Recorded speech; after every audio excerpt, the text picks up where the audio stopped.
అందరికీ నమస్కారం అండి. నా పేరు తెన్నేటి సందేశ్. పవిత్ర ప్రగతి సందేశం పబ్లికేషన్స్ వారు తరపున తెన్నేటి సామూర్తి గారి పుస్తకం గురించి చెప్దామని.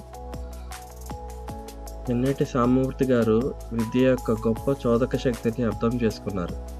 అంతకు మునిపే ఎందరో మహానుభావులు ఈ విషయాన్ని చెప్తూ వచ్చారు. దళితులకు, శూద్రులకు విద్య నిషేధించారు, సంకెళ్ళు విధించారు.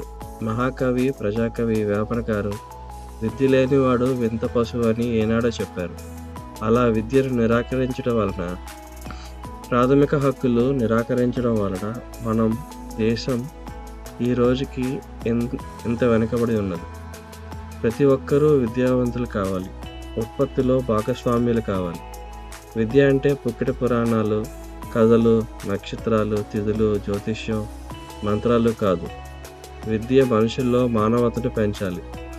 విద్యావంతులే ఈ దేశాన్ని దోచుకు తినేవాళ్ళు అని విషయం మరవకూడదు కూడా. మూఢ విశ్వాసాలను ప్రోత్సహించడం, దోచుకు తినడం నేర్పే విద్య కాదు. మానవతను పెంచేది, ఉత్పత్తిని పెంచేది మాత్రమే విద్య. అప్పుడే ఈ దేశం అభివృద్ధి చెందుతుంది. ముఖ్యంగా మహిళలను మరింతగా అభివృద్ధి చేయవలసిన అవసరం ఉన్నది.